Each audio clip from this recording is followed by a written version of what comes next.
It's the first time you're playing against them this year, but obviously you've seen film of them. Like, what do you think of a guy like Larkin? I know you said he talked to you briefly at the All-Star game. Yeah, I talked to him a little bit at the All-Star game, and he obviously saw how fast he was at the fastest skater there, and how good he was in the 3-on-3 tournament too. So I think you watch some of these young guys. You're just kind of amazed at the way they can impact a team right away. I know he's either leading the team in goals or close to it. So pretty special player. I'm sure he'll be doing some special things for a long time. Who was that guy for you as a kid growing up that you kind of watched?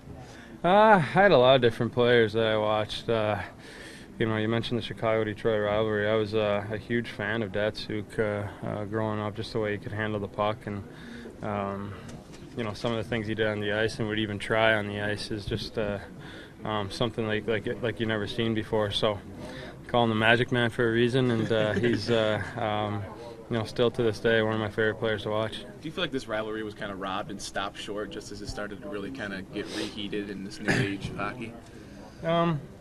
Yeah, it's tough to say. I think you can look at what transpired in 2009 there with them beating us in the conference finals, and then going on to win the Stanley Cup that year, and then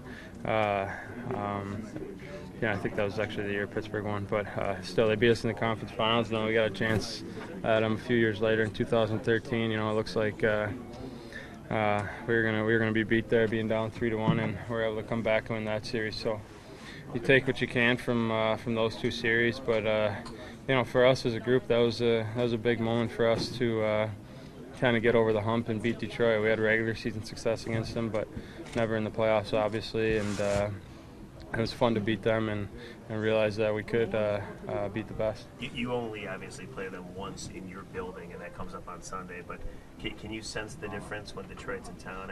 I know the Chicago fans love the Detroit sucks chant. Mm-hmm. I know you're laughing. Can you sense it? Is it different, do you think? Yeah, I think so. It's still a great rivalry, and I don't want to say it isn't that big of a rivalry anymore, but it almost makes it even that much more special when they're only coming to town once, and people can get up for that game. So we as players miss it. I'm sure the fans miss it, especially ones that have been around for a long time. But you can see the game changes, different rivalries ignite, and there's different moves made. So for whatever reason, they got to move to the Eastern Conference. Obviously, we miss playing them in our division, but the fans, I'm sure, will enjoy tonight and Sunday. Well, challenge. You mentioned Datsuk earlier.